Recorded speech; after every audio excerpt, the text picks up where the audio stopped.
네, 우리 정부가 일본에서 열린 사도광산 추도식에 불참하면서 사실상 반쪽 행사로 진행됐습니다. 또 이재명 대표의 사법 리스크가 심화하고 있는 가운데 내일 위증교사 1심 선고 결과도 주목되고 있는데요. 오늘 관련 내용 두 분과 함께 짚어보도록 하겠습니다. 최수영 제20대 대통령직 인수위 전문위원, 김진욱 전 민주당 대변인 나오셨습니다. 두 분 안녕하십니까? 예, 일제강점기 조선인 강제 동원 피해자를 추모하는 일본의 사도광산 추도식이 오늘 현지에서 진행이 네. 됐습니다. 우리 정부는 어제 전격적으로 불참을 선언했는데요. 그 이유가 야스쿠니 신사 참배에 이력 있는 인사가 이제 참석을 하는 것으로 정해지면서 어제 불참을 선언했습니다. 일본에서는 이제 유감이다라는 뜻을 밝혔는데요. 우리 정부의 대응 어떻게 좀 보셨는지 먼저 듣겠습니다. 유감을 얘기해야 될 건 일본 정부가 아니라 우리 정부여야 한다 이렇게 생각하고요. 지금 일본 정부의 이런 행위에 대해서 강력하게 규탄을 해야 하는 것이 우리 정부의 입장이 되어야 한다라고 생각합니다. 지금 벌써 몇 번째입니까? 일본 정부로부터 뒤통수를 계속 맞고 있는 거 아닙니까? 지난 2015년도에 군함도 유네스코 등재 이후에 이번 사도광산 유네스코 등재에도 우리 정부가 동의했기 때문에 가능했던 것인데 그 동의의 조건이 뭐였습니까? 결국은 이 사도광산에서 희생당한 우리 한국인 강제로 끌려가서 노동을 했던 노동자들에 대한 추모, 이런 것들이 일본 정부가 같이 하겠다라는 걸 우리가 받아준 거 아니겠습니까? 그런데 이것이 추도식입니까? 아니면은 유네스코 등재 축하식입니까? 제가 볼 땐 축하식처럼 보이거든요. 지금 추도식에서 당연히 나왔어야 될 것이 한국인 노동자의 강제 동원, 이 부분이라든지 아니면 이분들에 대한 그동안에 이분들에 대해서 추모하고 그다음에 반성하는 이런 내용들이 당연히 들어 있어야 되는데 사실 그런 내용이 들어 있지도 않았고 우리 정부가 뭐라고 했습니까? 이번에 진정성 있는 추도식을 위해서 일본 고위급이 참석하는 것으로 참석하는 것을 요청했고 그것을 일본 정부가 수용했다 이렇게 자화자찬했는데 결국은 그 참석한 고위급 인사가 야스쿠니 신사를 참배하는 그래서 이 전범에 대한 그 신사 참배까지 가능한 이런 분이 참석해가지고 과연 정말로 이것이 추도식이 되었는가? 하는 부분에 있어서 우리 정부가 일본 정부에게 정말 강력한 항의의 뜻을 좀 전달했어야 되는 그런 상황까지 이르렀다 이렇게 생각합니다. 예, 우리 정부 대응 어떻게 보셨습니까? 네, 뭐 좀 아쉽지만 그래도 저는 자존심과 국격을 살린 이제 조치였다고 생각합니다. 외교의 기본은 누가 뭐래도 형평성이 존중되느냐, 그다음에 상대가 인정되느냐 이 두 가지가 핵심입니다. 그런데 일본에 저렇게 사실 좀 뒤통수 치는 저런 모습에 대해서 우리 정부가 그나마 하루 전에 그렇게 단호하게 불참을 결정한 거는 잘한 결정이었는데 자, 과연 그러면 왜 이렇게 하루 전에 결정할 수밖에 없었는가? 외교가 사실은 외교의 근원에 이런 말이 있습니다. 이미 성냥갑이 불타오르는 순간부터 외교는 소용이 없다는 얘기인데 이미 벌어진 상황에 대해서 외교가 뒷수습에 나서는 순간 이미 외교의 역할을 못한 건데요. 저는 어쨌든 일본 정부가 우리 정부의 선의를 굉장히 왜곡하고 그다음에 폄훼한 점에 대해서는 저도 엄중하게 지적하지 않을 수 없습니다. 왜냐하면 우리 정부가 지난해 3.1절부터 우리가 물컵의 반을 채울 테니 나머지 반을 채워달라고 얘기했고 지난 7월에 바로 이 사도광산에 대해서 유네스코 등재를 동의해 줬는데 그래서 이제 이 행사를 개최하기로 매년 가을에 개최하기로 했고 참석자의 급을 가지고 얘기하기로 했고 세 번째로 추도사 내용이 이제 핵심이었는데 저는 이제 여기에 대해서 일본 정부가 이 세 가지에 대해서 어느 정도 이제 이번에 가을에 하는 건 어느 정도 결론이 났지만 최소한 우리 정부가 그랬다면은 어떤 사람의 급이 참석할 것인가 이 문제에 대해서는 좀 집요하게 요구를 했어야 한다. 그러니까 추도사 내용이야 일본이 나중에 이제 그 담을 내용은 자국의 입장을 담아서 담을 테니까 우리는 진정한 사과를 담아달라 요구를 하면 되는 거지만 최소한 누가 참석하는지에 대해서는 사전에 좀 조율하고 그다음에 요구하고 관철시켰어야 했다. 근데 지금 이번에 오는 정무관이 말 그대로 야스쿠니 신사 참배 경력이 있다. 이걸 하루 전에 알았기 때문에 우리 정부가 불참을 통보한다. 전격적이고 단호한 결정은 잘했습니다만은 과연 이게 또 외교의 우리 방식에 맞는 것인지 저는 우리 정부가 조금 너무 과정에서 그 정무관에 대한 참석 여부에 대해서 조금 소홀히 그다음에 관심을 좀 두지 않은 건 아닌지 좀 지적 드릴 수밖에 없고요. 어쨌든 이제 이 문제가 앞으로 한일 관계에서 대단한 터닝 포인트가 될 겁니다. 우리 정부는 이거를 레버리지 삼아서 앞으로 한일 외교에서 최소한 우리 국격과 우리 자존심이 더 이상 훼손되지 않도록 적정한 레버리지를 유지하는 것 그게 꼭 필요할 것 같습니다. 알겠습니다. 자, 윤 대통령은 남미 순방에서 돌아왔고요. 후반기 인적 개편 준비에 들어갔습니다. 개각 시점에 대해서 질문을 했더니 상당한 물리적 시간이 필요하다라면서 유연하게 봐달라라는 이제 대통령실의 답이 있었습니다. 이 말은 이제 조금 늦어진다라고도 볼 수 있을 것 같은데요.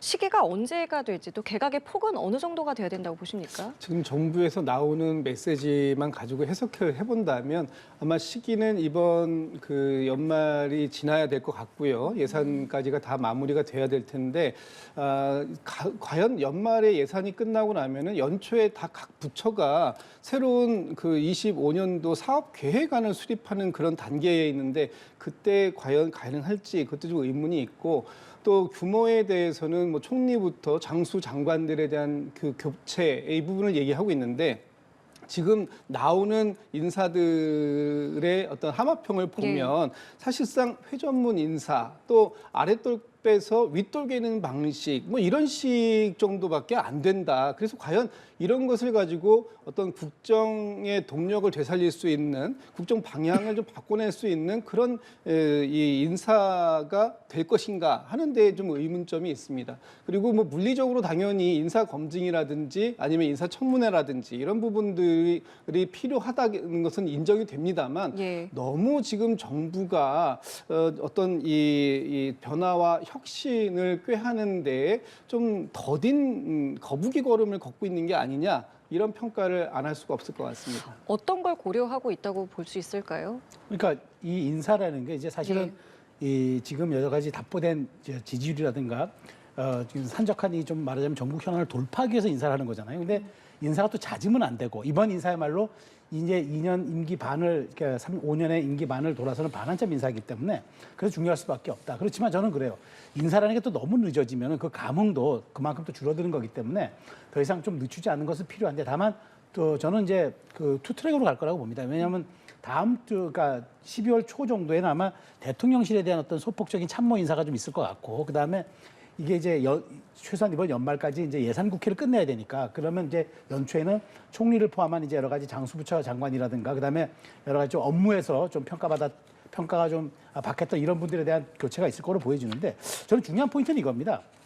누구를 바꾸느냐가 중요한 게 아니라 정말 윤석열 정부 이제 2년 반 그러니까 임기 반환점을 돌아서는 이 상황에서 최소한 선택과 집중을 해서 국정 철학과 그런 성과들을 얼마큼 공유하고 또 낼 수 있는 사람들로 포진시킬 것인지가 첫 번째고 두 번째는 그런 인사에 대해서 국민들이 얼마큼 동의하고 또 신뢰를 보내줄 수 있는 그런 정도의 공감을 가질 사람들로 포진시킬 것인지 이게 핵심이기 때문에 제가 보기에는 이제 아마 그런 인적 풀을 굉장히 좀 다채롭고 막 천하의 인재를 두루 찾는다는 측면에서 할 것 같습니다. 근데 중요한 건 제가 말씀드린 대로 그렇게 했을 때 과연 국민들이 얼마큼 동의해주고 신뢰를 다시 회복해 줄 수 있느냐가 관건이기 때문에 저는 충분히 찾아야 되지만 그렇다고 시기를 너무 늦춰서는 안 된다.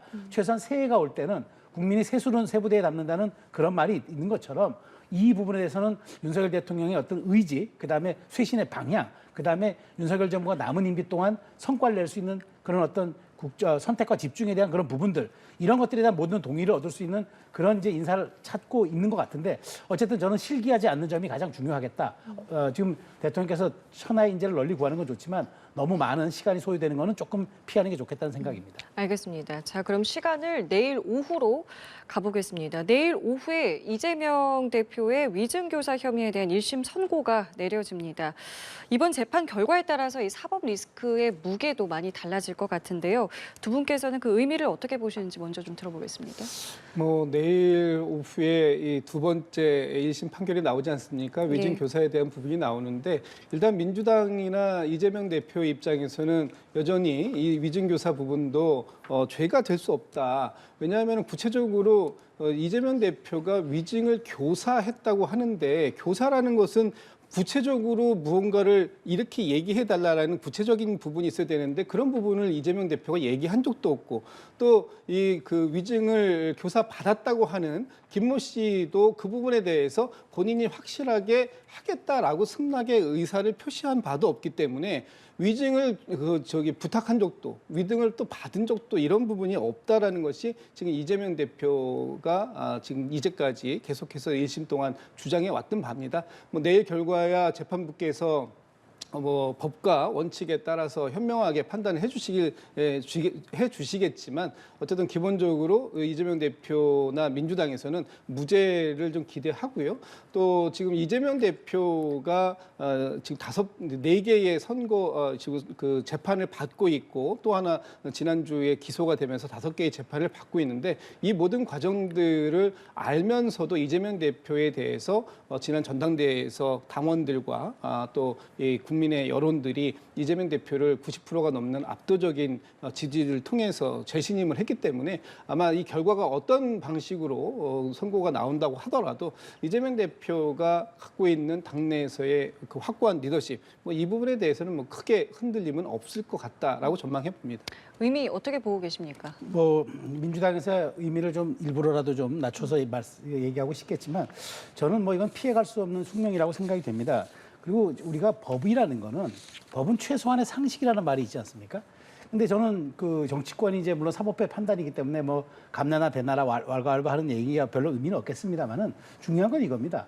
위증교사라 하면 위증을 얘기했던 사람도 위증을 부탁했던 사람이 높은 처벌을 받고 위증을 시행했던 사람도 처벌을 받습니다. 그러면 지금 증인 김진성 씨가 그 처벌을 감수하고 내가 위증을 했다고 고백을 한 거거든요. 그렇다면 이거 이상 가는 그 증거가 어디 있겠습니까? 그리고 최소한 이재명 대표가 이 부분에 대해서는 어쨌든 이 위증으로 인해서 얻은 수혜가 본인은 없다고 얘기하지만 충분히 있었고 과정에서 생각나는 대로 얘기해달라고 했다지만 이재명 대표가 충분히 협조하겠다는 의사를 보였던 점은 너무 많아서 그래서 지난해 영장 전담 판사도 많이 소명된 것으로 보인다고 얘기를 했기 때문에 저는 검찰이 징역 3년을 구형했습니다만은 최소한 검찰의 징역 구형까지는 안 가겠지만 징역형 이상의 것이 나오지 않겠느냐고 저도 조심스럽게 예측을 하고요. 중요한 건 이제 이거겠죠. 이제 원래 스포츠에서도 정타보다도 더 매서운 게 연타입니다. 지난번 공직선거법에 굉장히 큰 펀치를 하나 맞았는데 이번에 징역형이 또 나온다 그러면 말 그대로 크로스 카운터를 맞는 거거든요. 연타를 맞았을 때 과연 이재명 대표가 당분간은 버틸 맷집과 체력 이런 거는 지난번 총선에서 비명 행사를 시킴으로써 어느 정도는 해놨지만 과연 이게 얼마큼 버틸 수 있을 건지 진짜 민주당 내에서 이런 대표를 가지고 과연 우리가 대선까지 갈 수 있느냐 이런 얘기들이 아마 조만간 나올 걸로 저는 생각이 됩니다. 결과에 따른 파장은 어떻게 생각을 하세요? 일단 당장은 큰 리더십의 문제는 없을 거다라고 조금 전에 말씀해 주셨지만요.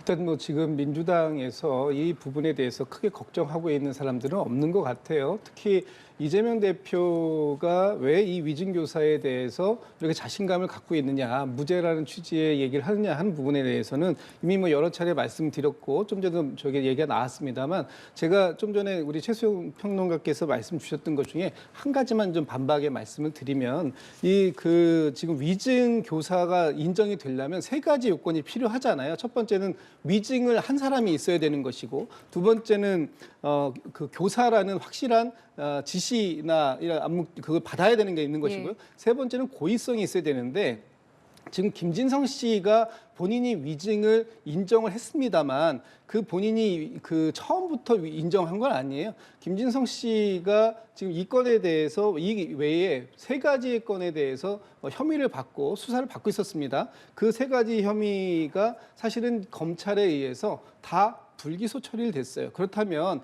과연 이것이 우연의 일치일 것이냐 아니면 김진성 씨가 어떤 검찰로부터 어떤 회유와 이런 것들이 있었을 수도 있는 가능성이 여전히 남아 있다라는 부분도 한번 검토해 볼 필요가 있다라는 것까지 얘기하면 김진성 씨에 대해서 지금 김진성 씨가 얘기하고 있는 나는 위증했습니다라는 것이 과연 어디까지 재판부가 받아들여질지 또 이재명 대표가 나는 구체적으로 어떤 것을 부탁하거나 요청한 적이 없다라고 한 부분을 또 재판부가 어디까지 수용할지 이 부분에 대해서는 내일 재판 결과까지 지켜봐야 될 것 같다라는 말씀드립니다. 평론가님께서는 네. 어떤 부분을 좀 주목해서 보고 계세요? 저는 이제 뭐 내일 그 검찰이 3년 구형했으니까 어느 정도 유죄 판결 나온다고 보고 지금은 저는 민주당 내에서 아직은 이재명 대표에 대해서 사법 리스크를 얘기하고 이제는 당과 분리해서 이재명 대표가 이 부분을 책임져야 되는 것 아니냐 얘기하는 거는 좀 일르다고 저도 봐요. 왜냐하면 지금 분위기에서는 약간 이재명 대표를 폄훼하는 것 십자가 밟기 같은 그런 아마 저도 이제 방식이라고 보기 때문에 지금은 어렵습니다. 그리고 지난해에 그 박광원 학습 효과라는 게 있었거든요. 박광원 원내대표가 이재명 대표 체포동의안이 가결되는 순간 바로 그 사임을 하고 그다음에 공천까지 받지 못했잖아요. 그 트라우마, 그 이른바 박광원 학습 효과가 지배하고 있기 때문에 지금도 아무 설령 여기서 유죄가 나와도 민주당 내에서는 이재명 대표의 리더십을 흔드는 사람은 없을 겁니다. 그렇지만 과연 이런 침묵에 나선 이론이 언제까지 갈 수 있을까요? 자, 이렇게 줄줄이 정말 그 사법 리스크를 달고 지금 허리춤에 저렇게 무거운 추를 매달고 앞으로 달려나가야 할 대표를 과연 민주당 내에서 끝까지 보유할 수 있을까? 저는 그건 쉽지 않다고 보기 때문에 어쨌든 특히나 이제 새해 여론조사, 새해 이재명 대표에 대한 지지도 여론조사와 그다음에 설민심은 사회적 네트워크와 같은 기능을 갖기 때문에 굉장히 중요한 거거든요. 그런 측면이 현실화된다면은 이재명 대표가 지금 아무리 버티기 모드로 들어가고 어떤 그 친명이 횡재했기 때문에 보훈 차원에서 계속 이재명 대표에 대한 그런 철옹성 같은 그 방어를 한다고 해도 저는 이 진실의 순간은 곧 오지 않을까 그렇게 생각이 듭니다. 알겠습니다. 이번에는 국민의힘 상황도 살펴볼게요. 당원 게시판 논란이 사그라들지 않고 있습니다. 당에서는 이 1,000건이 넘는 관련 글을 전수조사했는데 수위가 높다라고 이제 볼 수 있는 게시글이 12건에 불과하다라는 결론을 내렸습니다. 지금까지 상황 어떻게 좀 보십니까? 글쎄 이게 뭐 좀 옆에서 그 보기가 참 민망스럽습니다. 왜냐하면 당원 게시판 안에서 뭐 한동훈 대표를 응원하거나 한동훈 대표를 비난하거나 또는 윤석열 대통령을 응원하거나 비난하는 내용들이 있을 수 있죠. 그런데 이 부분이 한동훈 대표의 가족과 연관되어 있는 거 아니냐 이런 의혹이 있는 거 아닙니까? 그런데 이 부분에 있어서 한동훈 대표가 빠르게 해명해내지 않고 있는 부분들 좀 의심스럽다, 의구심을 갖고 있는 분들이 좀 많이 있는 것 같고요.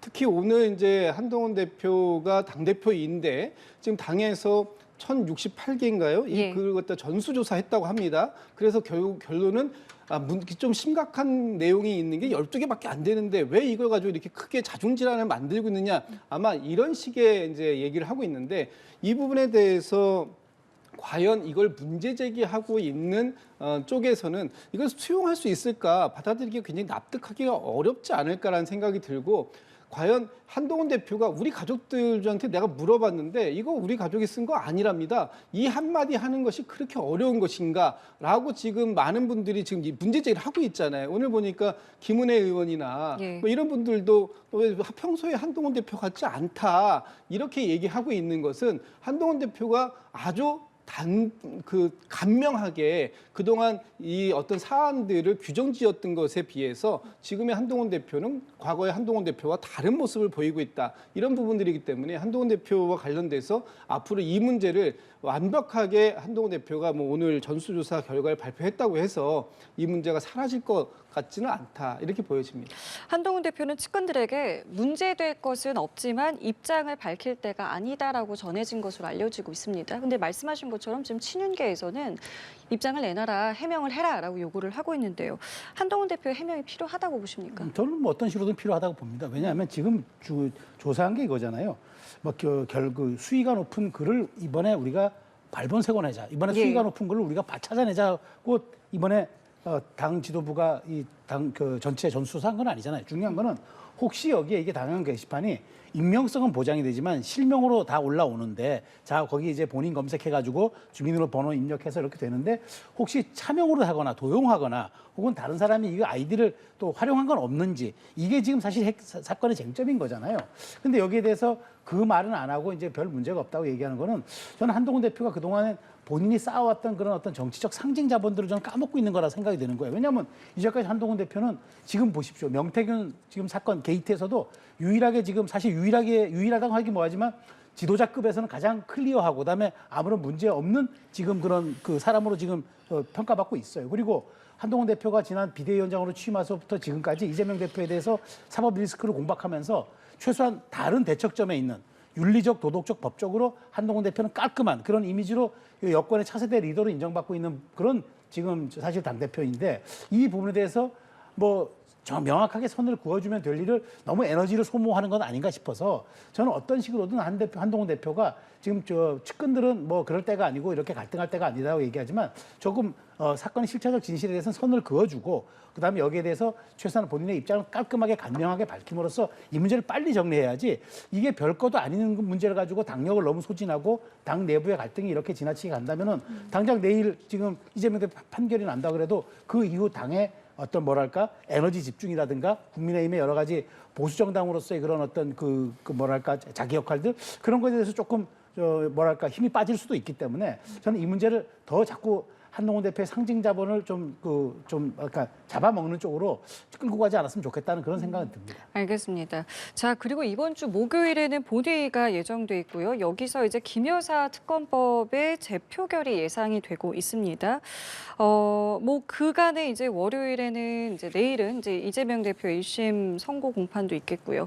여러 가지 이제 좀 뭐 산적해 있는 것들이 많기 때문에 분위기를 어떻게 좀 보시는지 궁금합니다.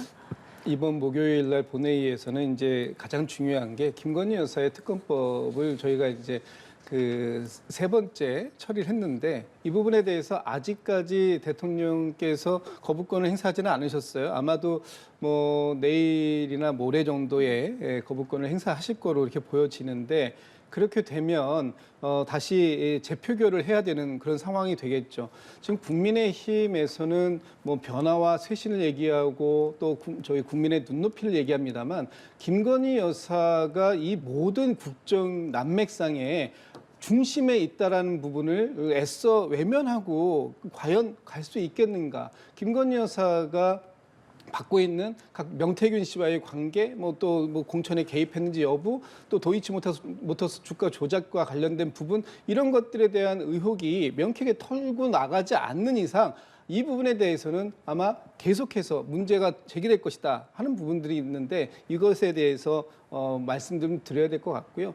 특히 지금 뭐 이제 뭐 윤석열 대통령께서는 광장의 이 민심에 대해서 좀 오독하고 계신 게 아닌가 싶습니다. 지금 이 전국 대학에서 많은 교수들께서 시국 선언을 하고 계세요. 그 시국 선언에 참여한 사람들이 이미 한 3천여 분이 넘는다고 합니다.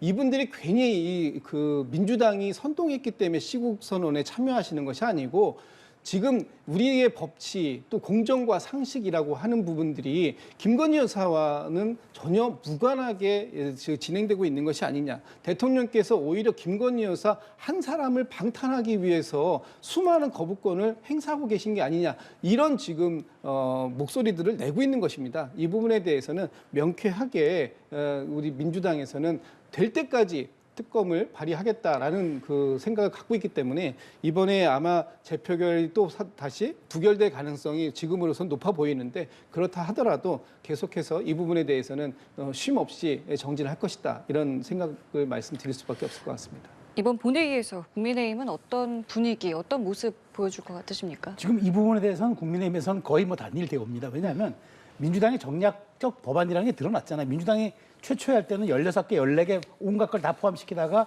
국민의힘이 단일대우로 가니까 그러면 우리가 독소조항 뺄게요 하고 뺐지만 실제 독소조항 그대로 있습니다. 왜냐하면 특검 아무리 해도 야당이 거부하면 거부하게끔 돼 있기 때문에 근데 이런 꼼수 법안 가지고 국민의힘을 균열시키겠다. 제가 보기에 이번에는 안철수 의원도 아마 그 거부권을 그러니까 여기에 대해서 동조하지 않을 걸로 봐요. 그렇기 때문에 저는 민주당이 이제는 자꾸 이게 김건희 여사 특검법을 가지고 뭔가 여권의 균열을 내고 그다음에 이걸로 인해서 전국 동력을 찾겠다는 것보다 오히려 지금 그렇잖아요. 눈앞에 발등에 불이 떨어진 사람은 지금 이재명 대표입니다. 이재명 대표야말로 진짜 이 당내 이 뭐 정말 리더십을 어떻게 공고히 할지 이걸 고민해야지 이걸 가지고 저는 계속적인 이렇게 국정을 좀 말하자면은 마비시키는 이런 민주당 행태는 전혀 동의를 받지 못하다고 보고요. 실질적으로 진짜 필요하다라면은 정말 독소조항 다 빼고 그다음에 국민의힘이 특검을 추천하든가 아니면 대법원장이 추천한 정말 중립적 특검을 받아보겠다고 하든가 해야지 그 가장 중요한 것들을 살리면서 국민의힘의 어떤 그런 이탈표를 기대하면서 이렇게 자꾸 말하자면 전국을 마비시키는 이 김건희 여사 특검법을 끝까지 우리는 가져가겠다. 이렇게 얘기하는 게 과연 공당과 정말 제1야당의 모습인지 저는 되묻지 않을 수 없고 민주당이 빨리 여기에서 탈피하는 게 저는 전략적으로도 옳은 거라고 보고요. 지금 남은 12월 예산국회에서 자신의 존재감을 야당이 보여주는 거 저는 그게 가장 급선무라고 생각합니다. 예, 알겠습니다. 오늘 두 분 말씀은 여기까지 함께하겠습니다. 지금까지 최수영 제20대 대통령직 인수위 전문위원 김진욱 전 민주당 대변인과 함께했습니다. 두 분 감사합니다.